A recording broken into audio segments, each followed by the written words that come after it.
Welcome back. This is my first lecture, Historical Perspective of Indian Education यानी भारतीय शिक्षा का ऐतिहासिक परिप्रेक्ष्य। इस संदर्भ में हम पहले यूनिट की चर्चा करेंगे और पहले यूनिट में जो कुछ भी है वो सब हम खत्म करेंगे। तो समय न गंवाते हुए हम स्टार्ट करते हैं। वैदिक शिक्षा व्यवस्था का विकास कैसे हुआ है। जैसे हम सभी जानते हैं कि वैदिक शिक्षा भारत में बहुत प्राचीन, बहुत पुरानी है। शायद ही विश्व में कहीं शिक्षा व्यवस्था रही होगी जो कि भारत में थी। इसके बारे में बहुत सारे महान विश्वविद्यालयों के बारे में आप लोगों ने सुना होगा और हमने भी सुना कई बार, और हम जानते भी हैं, जैसे तक्षशिला और काशी और नालंदा विश्वविद्यालय जैसे महान विश्वविद्यालयों की चर्चा हमारे इतिहास में होती है। खैर, ये सारी चीज़ें आपको मालूम हैं, हम आगे बढ़ते हैं। आपको शायद मालूम ही होगा कि वेद कैसे बचे, क्योंकि हमारे यहाँ जो शिक्षा की व्यवस्था थी वो श्रवण, मनन और चिंतन 3 आधारों पर दी जाती थी। और क्योंकि जो ग्रंथ, 4 ग्रंथों की हम बात करें, ऋग्वेद, सामवेद, यजुर्वेद और अथर्ववेद, 4 वेद हैं। ये वेद एक्चुअली मैं इसको पढ़ के सुनाता हूँ, आप अच्छे से समझ जाएंगे। The Vedas were preserve for more than 5000 years without the help of printing technology. This was done by the reciting, the memorizing all the hymns through गुरु शिष्य ट्रेडिशन। जो गुरु शिष्य की परंपराओं के आधार पर ही हमारे जो वेद रहे हैं, तो 5 साल से वेदास को आज तक संरक्षित रखा गया है, वो गुरु शिष्य की परंपराओं के आधार पर ही रखा गया है। अगर ये गुरु शिष्य की परंपरा नहीं होती तो शायद ही हमें ऋग्वेद, जो कि सबसे पुराना वेद है, अगर हम वेदास की शुरुआत करें कि वैदिक पीरियड कब से शुरू होता है, तो इसको माना जाता है कि वैदिक पीरियड की शुरुआत माना जाता है कि 2500 से लेके 2500 माफ कीजिएगा 2500 BC 2500 BC का मतलब होता है बिफोर क्राइस्ट से 500 BC के पीरियड को माना जाता है। खैर, चलो हम आगे बढ़ते हैं। पार्ट्स ऑफ वेदास के 4 पार्ट्स हैं। पहला है ऋग्वेद।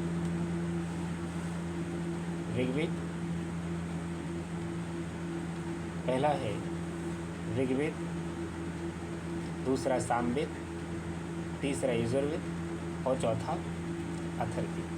ऋग्वेद में प्रेज ऑफ गॉड, भगवान की पूजा वगैरह की बात होती है, और सामवेद में ओरिजिन ऑफ म्यूजिक, शब्दा ब्रह्मांडान ब्रह्मा, यानी इसमें म्यूज़िक के संदर्भ में बात करते हैं, संगीत के बारे में बात होती है।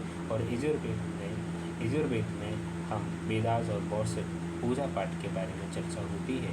और अथर्ववेद की बात करें तो अथर्ववेद में हमें various branches of science, Ayurveda, economics including वैदिक मैथ, इसमें हमें वैदिक गणित, अर्थशास्त्र, आयुर्वेद और विज्ञान की बहुत सारी शाखाओं का जिक्र अथर्ववेद में देखने को मिलता है। चलिए आगे बढ़ते हैं। हमारे यहाँ ये मंत्र बहुत ही चलन में है और सभी लोग इसको जानते हैं, और इस मंत्र से एक गुरु शिष्य की क्या परंपरा है, गुरु का क्या सम्मान है, इससे बखूबी समझा जा सकता है। गुरु ब्रह्मा गुरु विष्णु गुरुदेवो महेश्वरा, गुरु साक्षात परम ब्रह्म तस्मै श्री गुरुवे नमः। तो ये बड़ा सुंदर मंत्र है जो गुरु की महिमा का जिक्र करता है। चलिए आगे बढ़ते हैं। ऋग्वेद, यजुर्वेद, सामवेद और अथर्ववेद के बारे में हमने आपको बताई दिया। वैदिक कालीन शिक्षा का विकास कैसे हुआ? वैदिक कालीन शिक्षा है क्या? वैदिक काल में बालकों को 5 से 7 वर्ष तक की अवस्था में घर पर ही शिक्षा दी जाती थी। परिवार में रहते रहते वह अपने भाइयों तथा समाज के द्वारा मिली नैतिक शिक्षा को ग्रहण किया करता था। तत्पश्चात औपचारिक शिक्षा के लिए गुरुकुल में भेज दिया जाता था, जहाँ उसे औपचारिक तौर पर राजनीति, संगीत, अस्त्रशस्त्र, वेद आदि की शिक्षा दी जाती थी। इस शिक्षा को ग्रहण करने के लिए बालक को अपना गृह त्याग कर गुरु की शरण में जाना पड़ता था। गुरुकुल में प्रवेश से पूर्व गुरु अपने शिक्षार्थियों का उपन्यास संस्कार करते थे। देखो, वैदिक पीरियड में जो उपन्यास संस्कार की बात होती है, और इससे पहले कहा गया है कि 5 से 7 वर्ष बालक घर पर ही शिक्षा ग्रहण करता है, इसके बाद जाता है। तो कहने का मतलब है कि 8 साल की एज में बालक 8 ईयर्स के बाद ही गुरुकुल में प्रवेश कर सकता था। इसके अलावा वो नहीं कर सकता था। तो आई होप आप समझ गए। इस शिक्षा को ग्रहण करने के लिए बालक को अपना गृह त्याग कर गुरु की शरण में जाना पड़ता था। गुरुकुल में प्रवेश से पूर्व गुरु अपने शिक्षार्थियों का उपन्यास संस्कार किया करते थे। जैसे कि हमारे यहाँ कहा जाता है, हमारे यहाँ 16 प्रकार के संस्कार होते हैं। हिंदू धर्म में 16 तरीके के संस्कार होते हैं, जिनमें से एक उपनयन संस्कार है। और उपनयन संस्कार का मतलब ये है कि जब बालक जाता है, एडमिशन लेता है गुरुकुल में, तो उसे नए कपड़े पहनाए जाते हैं, उसे नहलाया जाता है और उसे गुरुकुल की बहुत सारी परंपराओं का पालन करना पड़ता है। चलिए आगे बढ़ते हैं। इसके अलावा हम आपको थोड़ी और जानकारी दे दें, जैसे कि मैंने उपन्यास संस्कार की बात करी थी। उपन्यास संस्कार वो संस्कार होता है जिस संस्कार में बालक शुरुआत में एडमिशन लेता है, लेकिन जब पढ़ाई पूरी हो जाती है, पढ़ाई पूरी हो जाने के बाद बालक का क्षमावर्तन संस्कार होता है। जो समावर्तन संस्कार होता है और समावर्तन संस्कार पूर्ण शिक्षा हो जाने पर बालक को घर जाने से पहले इस संस्कार को किया जाता था। वैदिक काल में 2 तरीके की शिक्षा दी जाती थी, एक तो परा और एक अपरा। परा बोले तो फिजिक्स बोले तो भौतिक चीज़ों संबंधी, और एक माफ कीजिएगा, अपरा और परा। अपरा बोले तो फिजिक्स और परा बोले तो मेटाफिजिक्स, जिसमें फिलॉसफिकल नॉलेज दी जाती थी, आध्यात्मिक नॉलेज दी जाती थी, और फिजिक्स में आपको भौतिक चीज़ों की जानकारी दी जाती थी। आई होप आप समझ गए। इसके अलावा भी वैदिक लिटरेचर में, और मैं आपको और थोड़ी सी जानकारी दे दूँ कि जब हम वैदिक शिक्षा की बात करते हैं, ज्ञान की परीक्षा किस तरीके से की जाती थी। वैदिक ज्ञान की परीक्षा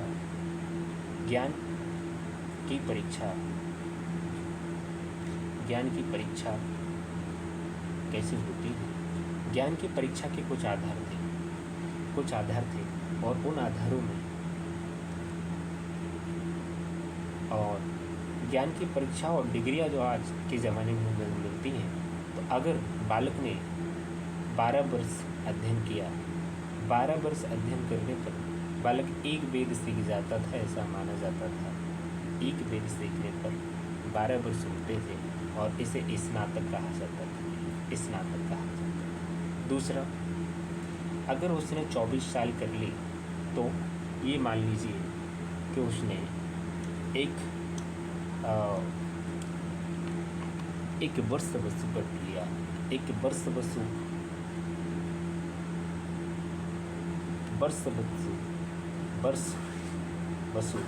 और वर्ष वसु का मतलब है उसने 2 वेदों का ज्ञान ग्रहण कर लिया। इसके बाद अगर उसने 36 साल अध्ययन किया, 36 साल अध्ययन करने का मतलब है वह वर्ष रुद्र हो जाता है। वर्ष रुद्र, उस डिग्री को या उस उपाधि को हम वर्ष रुद्र के नाम से जानते हैं। और इसमें बालक 3 वेदों का अध्ययन कर लेता है। अब वो क्योंकि वेद बहुत सारे हैं जिसके बारे में हम जिक्र करेंगे, इसलिए उससे पहले ये बताना मुझे लगता है कि सही था। और अगर आप किसी बालक ने 48 वर्ष अध्ययन किया, और 48 वर्ष में ऐसा माना जाता था, 48 वर्ष अध्ययन करने वाले को हम आदित्य कहते थे। यह क्या कहते थे? आदित्य कहते थे। आदित्य नाम की डिग्री हुआ करती थी और इसमें बालक 4 वेदों का ज्ञाता हो जाता था। चलिए आगे बढ़ते हैं। अब हम समझते हैं वैदिक लिटरेचर चतुर्दश वेद्या और 14 बुक्स ऑफ नॉलेज, यानी 14 बुक्स जो ज्ञान की हैं उनके बारे में। जैसे ऋग्वेदास में 10,552 मंत्र हैं, यजुर्वेद में 1,975 मंत्र हैं, सामवेद में 1,875 मंत्र हैं और अर्थवेद में 5,987 मंत्र हैं। इसके अलावा आपने 6 वेदांग देखे होंगे, यानी जिसे वेदांत कहते हैं। उसमें शिक्षा, जिसे आप फोनेटिक्स कहते हैं इंग्लिश में, जिसका जो पार्ट है या जो निकलता है वो नोज से माना गया है। व्याकरण यानी ग्रामर आप माउथ से उच्चारण करते हैं। छंदास यानी मीटर, जिसमें मेजरमेंट की बात होती है, इसका एग्जाम्पल है फीट। निरुक्तम यानी इसे कहते हैं ईटोमोलॉजी, यानी जो कुछ भी हम श्रवण करते हैं, ओरिजिन ऑफ वर्ड्स, कुछ भी हम सुनते हैं, क्योंकि आप इस चीज़ को ध्यान से देखेंगे कि ऋग्वेद में किस तरीके से एजुकेशन देने की टेक्निक थी कि कानों से भी सही आवाज़ पहुंचनी चाहिए। ज्योतिषम यानी एस्ट्रोनॉमी, यानी आई मतलब कि हम भविष्य कैसे देख सकते हैं, एस्ट्रोनॉमिकल। और कल्पम जिसे हम कहते हैं कैरिमोनीज यानी हैंड्स, कल्पम यानी कार्य। इसके अलावा भी 4 उपवेदास थे, जैसे आयुर्वेद, और आयुर्वेद में आपने चरक और सुश्रुत के बारे में सुना होगा। धनुर्वेद में विश्वामित्र के बारे में सुना होगा, उन्हीं ने ये इस वेद का निर्माण किया था, या मैं कहूँ उन्हीं ने लिखा था, उन्हीं के द्वारा एस्टेब्लिश किया गया था। गंधर्व वेद जिसे भरत मुनि ने लिखा है, और सतपथ्या वेद एंड अर्थशास्त्र जिसे बरूगी या वेद व्यास द्वारा लिखा गया। इसके अलावा हम थोड़ी सी जानकारी आपको दे दें, थोड़ी सी जानकारी ये दे देना चाहते हैं कि जो शिक्षण संस्थाएं थीं, अगर टोल शिक्षण संस्थाओं में हम पहले टोल के संदर्भ में चर्चा करते हैं। टोल किसे कहते हैं? पहला, शिक्षण संस्थाओं के अंतर्गत शिक्षण संस्थाएं, शिक्षण संस्था में टोल बच्चों की एक ऐसा समूह होता था जिसमें एक शिक्षक पढ़ाया करता था, एक शिक्षक,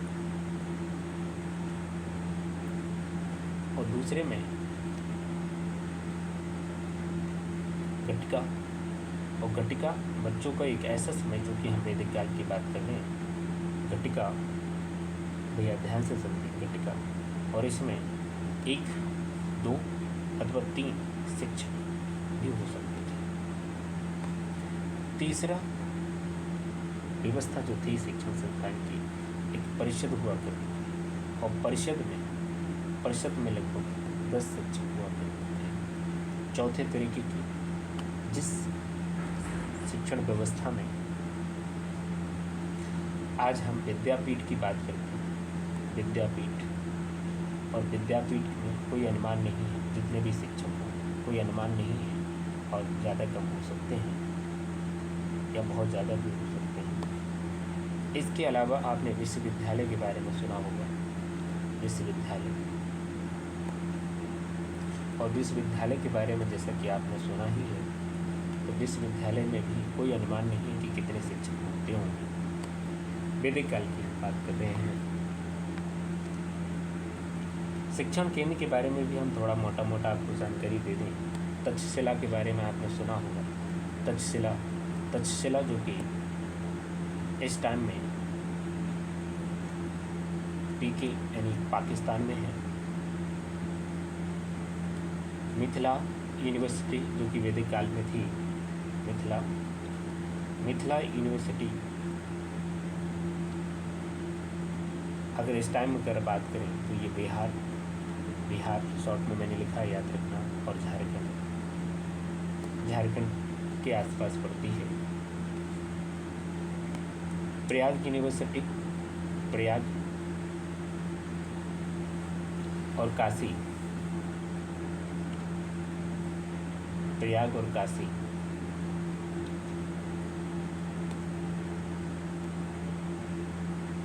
प्रयाग और काशी ये तो यूपी में पड़ती है, आप सभी जानते हैं।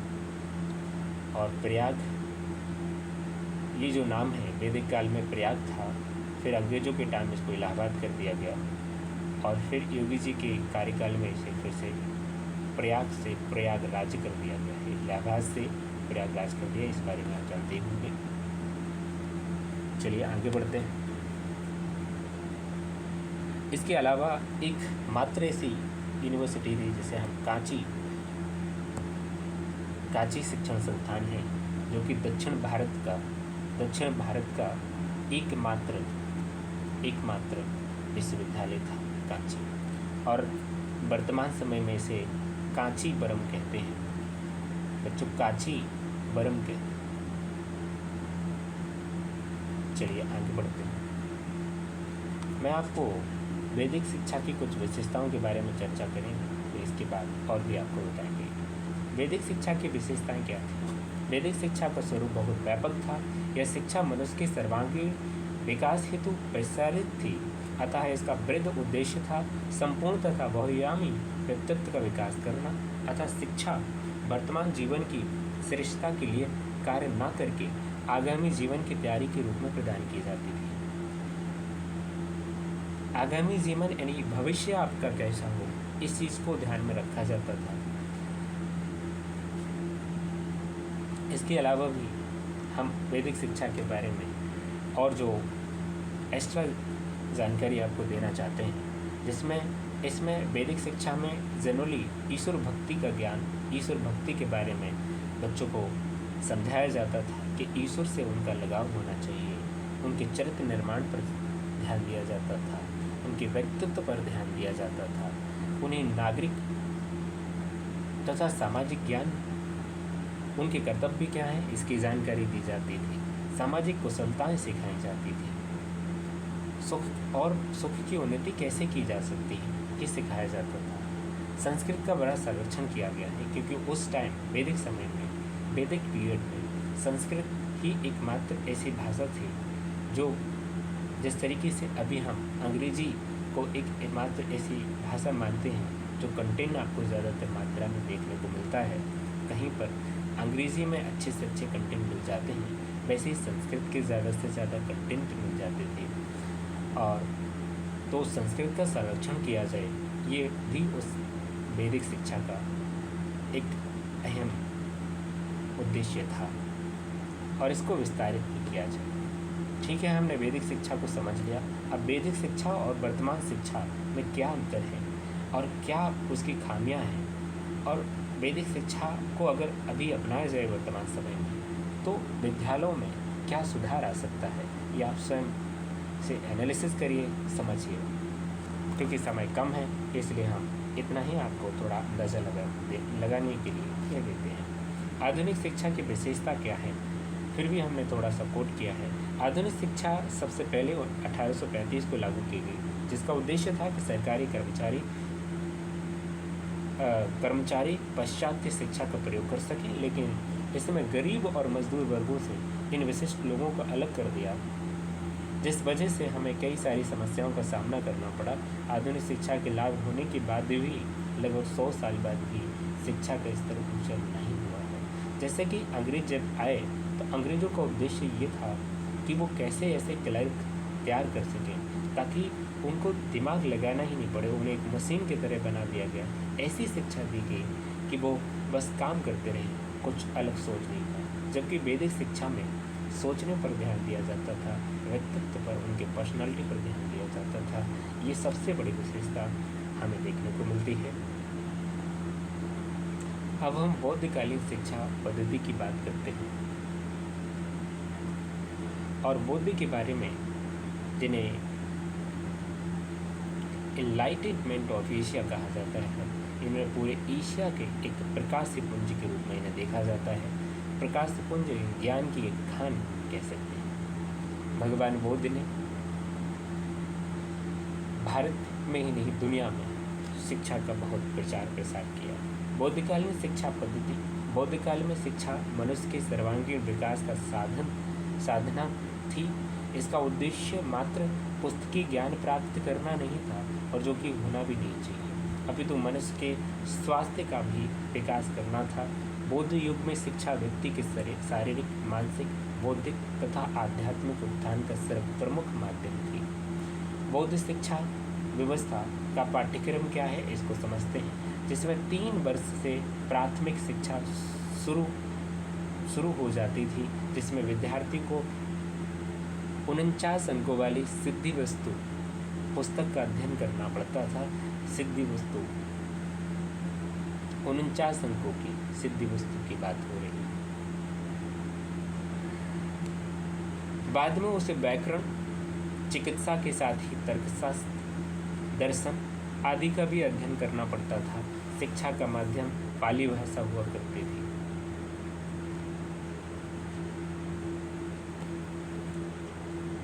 बौद्ध शिक्षा व्यवस्था का मुख्य उद्देश्य क्या था? बौद्ध धर्म का प्रचार प्रसार करना पहला उद्देश्य। दूसरा, चरित्र का निर्माण करना। तीसरा उद्देश्य, मोक्ष की प्राप्ति। और चौथा, व्यक्तित्व का विकास करना। बौद्ध काल में शिक्षा के स्तर क्या थे, इस संदर्भ में हम जानते हैं। वास्तव में बौद्ध काल में शिक्षा 2 भागों में विभाजित थी, प्राथमिक शिक्षा तथा उच्च शिक्षा। प्राथमिक शिक्षा के अंतर्गत लिखना, पढ़ना तथा गणित सिखाया जाता था, और उच्च शिक्षा के अंतर्गत धर्म, दर्शन, आयुर्वेद, शिल्पकला तथा सैनिक शिक्षा आदि का अध्ययन कराया जाता था। यानी लेवल क्या साइंटिफिक तरीके से था। बौद्धिक शिक्षा का माध्यम क्या था? बौद्ध काल में शिक्षा का माध्यम जनसाधारण की भाषा संस्कृत थी। बौद्ध काल में शिक्षा के क्षेत्र में शारीरिक विकास तथा सैन्य प्रशिक्षण को विशेष महत्व दिया जाता था। बौद्ध काल में प्राथमिक शिक्षा के मुख्य केंद्र बौद्ध मठ थे। प्राथमिक जो मुख्य केंद्र हुआ करते थे उन्हें बौद्ध मठ कहा जाता था। आपने पबजा और उपसंपदा के बारे में सुना ही होगा। इन संस्कारों में हम आपस में डिफरेंस, अंतर देखते हैं। पबजा संस्कार क्या है? पबजा संस्कार बालक की प्राथमिक शिक्षा प्रारंभ करने से पूर्व किया जाता था, और इस संस्कार को 8 वर्ष की आयु में कराया जाता था। इसके अलावा उपसंपदा क्या है? यह संस्कार शिक्षा प्राप्ति के पश्चात भिक्षु शिक्षा प्राप्त करने के व्यक्ति के लिए था। इसकी आयु 20 वर्ष थी, इसकी 8 और इसके 20। अभी मैंने इससे पहले आपको वैदिक शिक्षा में एक बात बताई थी, उपन्यान संस्कार और दूसरा समावर्तन संस्कार। तो इसमें कंफ्यूज नहीं होना, ये बौद्ध शिक्षा की बात हो रही है, और वहाँ पर हमने वैदिक शिक्षा की बात की थी। वहाँ पर जब जो प्राथमिक शिक्षा दी जाती थी, वैसे तो प्राथमिक शिक्षा घर पर ही हुआ करती थी, और इसके बाद ही उनकी शिक्षा जो होती थी उसे हम उपन्यान संस्कार कहते थे, यानी एडमिशन के रूप में। जब भी वहाँ से आते थे तो उसे हम समावर्तन कहते थे।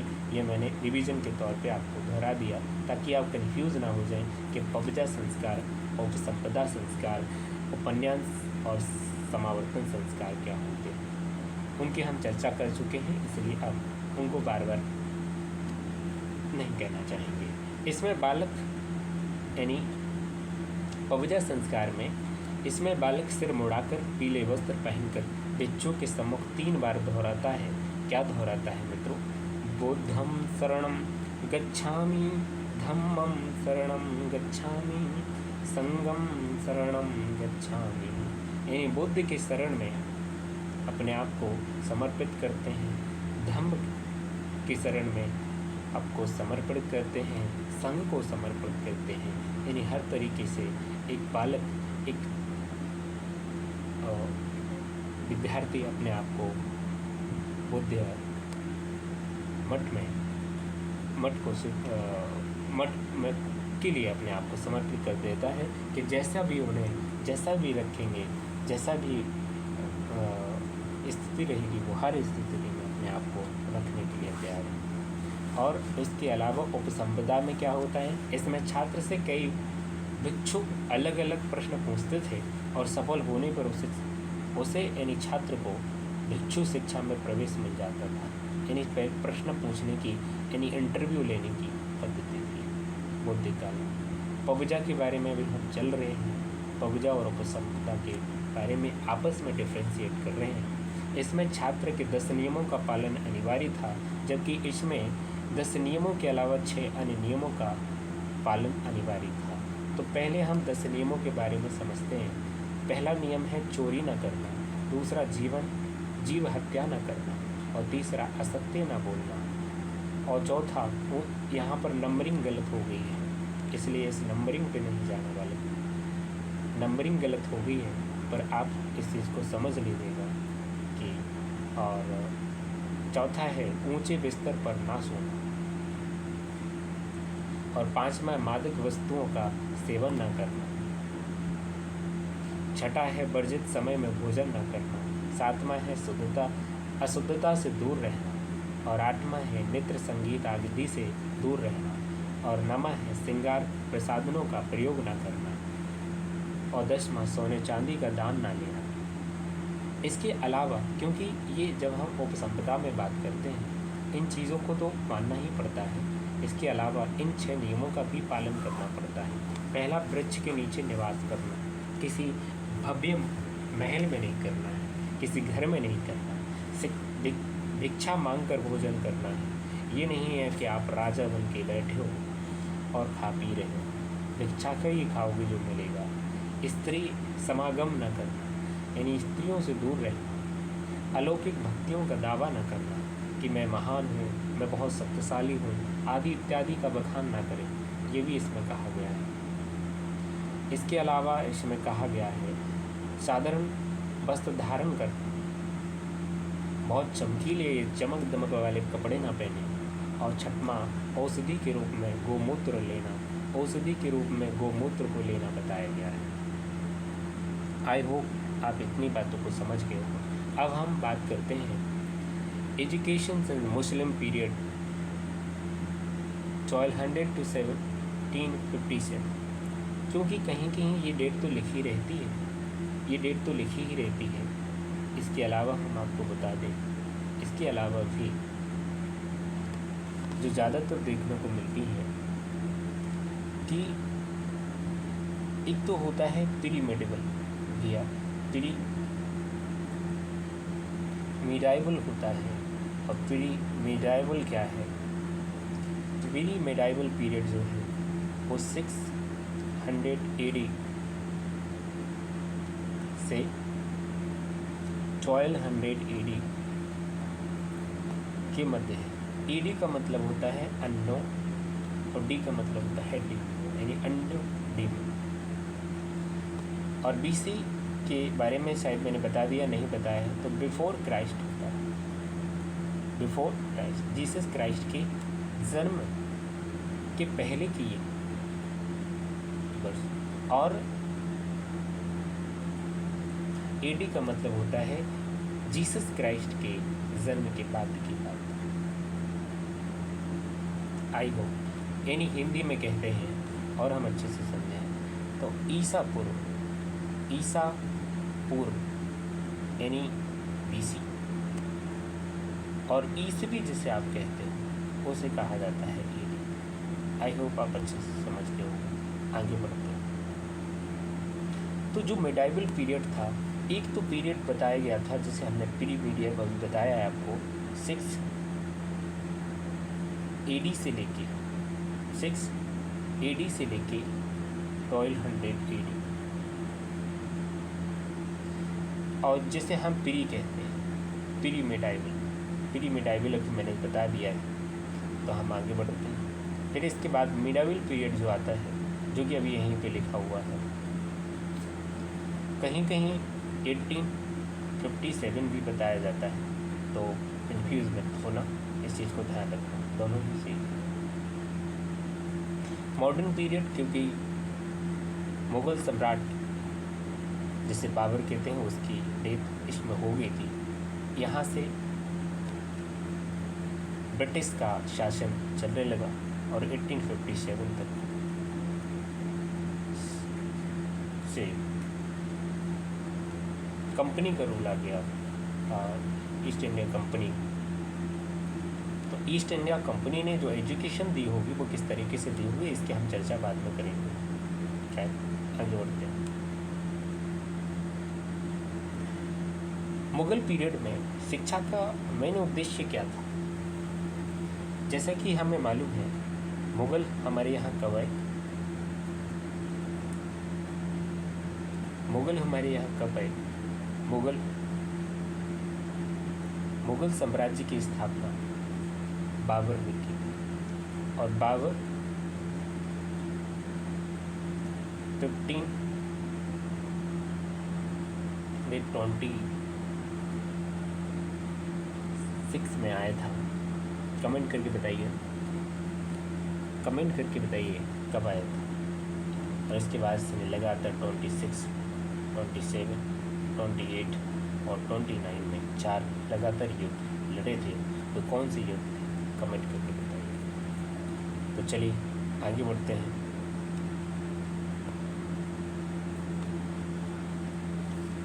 Meaning of education in Muslim period of education. हम मीनिंग समझते हैं कि मुस्लिम या इस्लाम पीरियड के समय या इस्लाम काल के समय एजुकेशन कैसे थी उसका अर्थ समझते हैं। In Muslim system of education was considered as a synonyms of knowledge, यानी वो इसे ज्ञान मानते थे। एजुकेशन मतलब क्या? Education mean the knowledge imparted in Mecca and मकतब एंड मदरसा। देखिए यहाँ पर मैं आपको क्लियरली समझा दूँ। मकतब होता है प्राइमरी एजुकेशन मकतब, और जो हायर एजुकेशन हुआ करती थी वो होती थी मदरसा। चलिए आगे बढ़ते हैं। It is narrow concept of education का बहुत नैरो कॉन्सेप्ट था, और क्योंकि नैरो कॉन्सेप्ट इसलिए कह सकते हैं क्योंकि इस पर रिलीजन पर ज़्यादा ध्यान दिया गया था, और वुमेन को यहाँ पे शिक्षा नहीं दी जाती थी, केवल पुरुष ही शिक्षा ग्रहण कर सकते थे। और इस तरीके से वुमेन के साथ जो जेंडर इनइक्वालिटी हो रही थी वो अपने आप में वर्तमान समाज के लिए तो सही है ही नहीं, और किसी भी समाज के लिए वो अच्छी नहीं हो सकती। और इस तरीके से मुस्लिम पीरियड में या मुग़ल पीरियड में वुमेन्स की स्थिति बहुत भयानक रही है। Muslim kings help to develop their own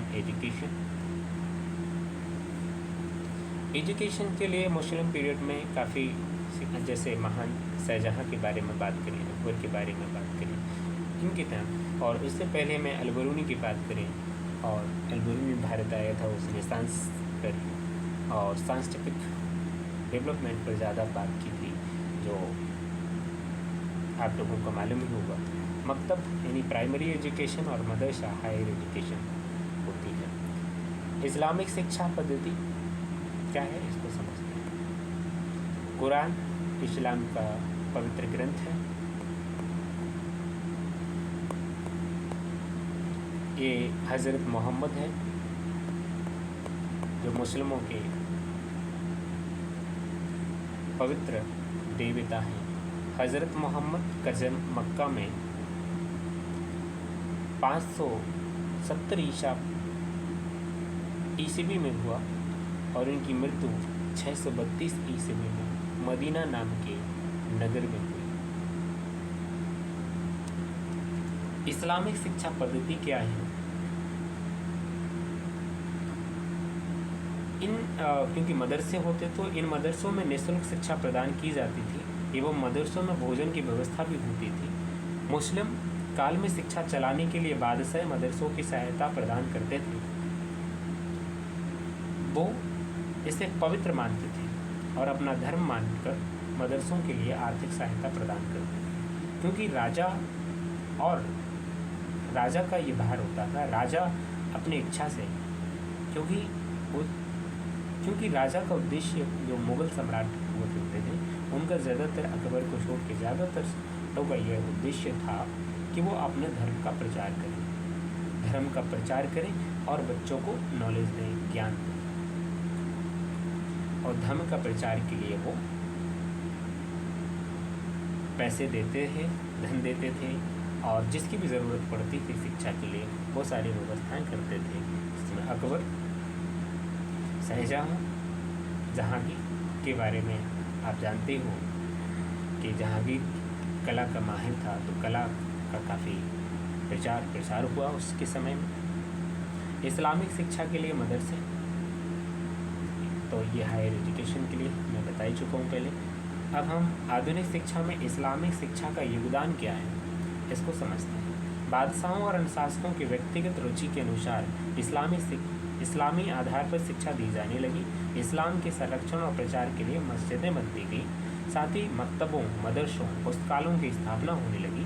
मकतब प्रारंभिक शिक्षा के केंद्र होते थे और मदरसे उच्च शिक्षा के।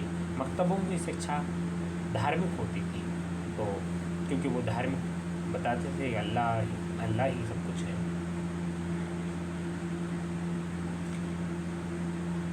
तो मकतबा इस तरीके के होते हैं। मस्जिद इनका पवित्र धर्मस्थल है और मस्जिद को मुस्लिम लोग बहुत पवित्र मानते हैं। मकतब और मदरसे में अंतर क्या है ये मैं पहले बता चुका हूँ। फिर भी मकतब वह स्थान है जहाँ बालकों को पढ़ना व लिखना सिखाया जाता है केवल सिर्फ। और सबसे बड़ी मैं अलग से एक आपको एक चीज़ बताना चाहूँगा, पहले इसको पूरा पढ़ देते हैं। उन स्थानों जहाँ भाषण द्वारा शिक्षा दी जाती है उन्हें हम मदरसे कहते हैं। कहने का मतलब है हायर एजुकेशन लेक्चर जहाँ दिए जाते हैं। तो क्योंकि जो मुस्लिम एजुकेशन थी उसमें पहले पढ़ना सिखाया जाता था, इसके बाद लिखना सिखाया जाता है। तो ये जो सांस्कृतिक रीज़न से गलत है। और क्योंकि सबसे पहले जब बच्चा बालक लिखना नहीं सीखेगा तो पढ़ना कैसे सीख सकता है। इसलिए मैं मुस्लिम पीरियड की इस शिक्षा व्यवस्था की आलोचना करता हूँ। और इसमें चूँकि नॉलेज के लिए इसमें कुछ अच्छाइयाँ इसकी बहुत सारी हैं, जैसे नॉलेज के लिए और राजा भी बच्चों में ज्ञान आए, और धर्म प्रचार के लिए तो वो करते ही थे, और सभी को फ्री शिक्षा मिलती थी, वुमेन्स को नहीं मिलती थी, जो कि एक नेगेटिव पॉइंट है। खैर हम आगे बढ़ते हैं। अब हम आधुनिक शिक्षा का जो शुरुआत हुई, मैकाले के बारे में आप समझते हैं। Macaulay's system of education, the system of education was introduced by Lord Macaulay in 1835 में। लॉर्ड मैकाले ने जो एजुकेशन सिस्टम को इंट्रोड्यूस किया था, इसमें था क्या, the system put Anglicist Orientalist debate to end. Anglicist के बारे में हम अच्छे से समझेंगे कि उसका डिबेट क्या है। This system is also known as Lord Macaulay's minute. इसी को कहते हैं क्योंकि इन्होंने जो एजुकेशन सिस्टम लाए 1835 में, इसी को हम मैकाले's माइन्यूट कहते हैं। इसके बारे में हम विस्तार से चर्चा करेंगे, इसलिए यहाँ नहीं बता रहे हैं। अंग्रेजी शिक्षा अधिनियम वर्ष 1835 में लॉर्ड मैकाले ने अपना प्रसिद्ध स्मरण पत्र, जिसे हम माइन्यूट कहते हैं, गवर्नर जनरल की परिषद के समक्ष प्रस्तुत किया, जिसे लॉर्ड विलियम बेंटिंग ने स्वीकार करते हुए अंग्रेजी शिक्षा अधिनियम 1835 पारित किया। चलिए आगे बढ़ते हैं। भारत में अंग्रेजी शिक्षा पद्धति क्यों लाए, ये एक सोचने वाला सवाल है। 1858 में लॉर्ड मैकाले द्वारा इंडियन एजुकेशन एक्ट बनाया गया था। सरकारी नौकरी में भारतीयों की नियुक्ति करना अंग्रेजों की मजबूरी बनती जा रही थी, क्यों? क्योंकि उन्हें वर्कर चाहिए थे, उनका व्यवसाय बढ़ता जा रहा था, उनका ट्रेड बढ़ता जा रहा था, उन्हें और वर्कर चाहिए थे, उनका एम्पायर बढ़ता जा रहा था।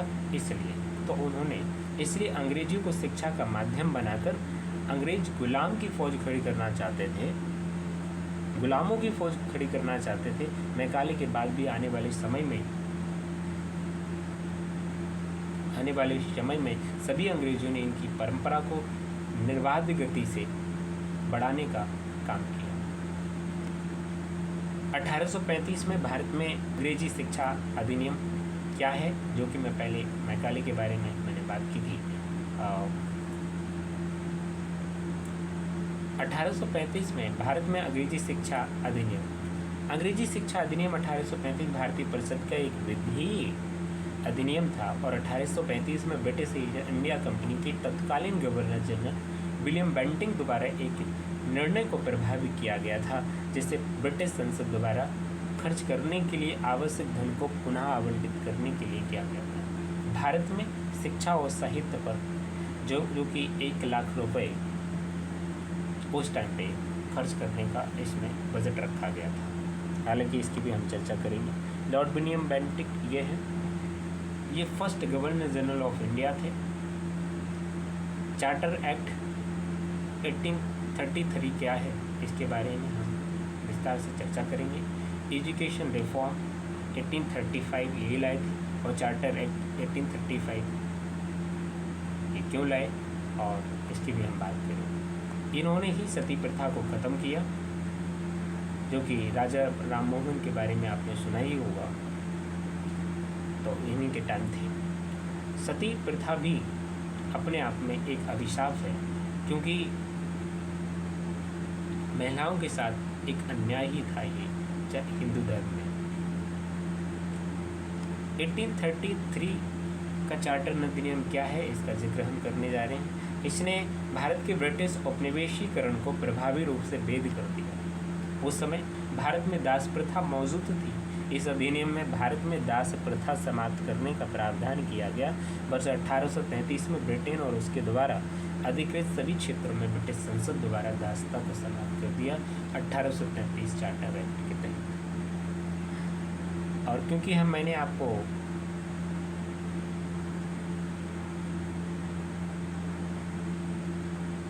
अभी दासता एक्ट के बारे में समझाया, तो 2 दिसंबर को international day for the evolution of slavery, यानी स्लेवरी को ख़त्म करने के लिए सेलिब्रेट किया गया था। अगर आपको ये वीडियो अच्छा लगा है और आप चाहते हैं कि ऐसी वीडियो, जैसा कि मैंने यूनिट 1 यहाँ पर समाप्त की है और आगे आने वाली वीडियो में 2 वीडियो में यूनिट 1 और 2 माफ़ कीजिए 2 और 3 और लास्ट वाली वीडियो में हम 4 और 5, कहने का मतलब है 3 और वीडियो आपके सामने आएंगे और पूरा ये विषय यानी भारतीय शिक्षा का ऐतिहासिक परिप्रेक्ष्य ख़त्म हो जाएगा।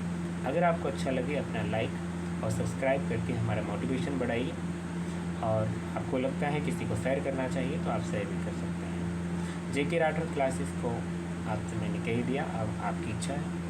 Thanks for watching. अब हम नेक्स्ट वीडियो में आपसे फिर मिलेंगे, तब तक के लिए विदा दीजिए।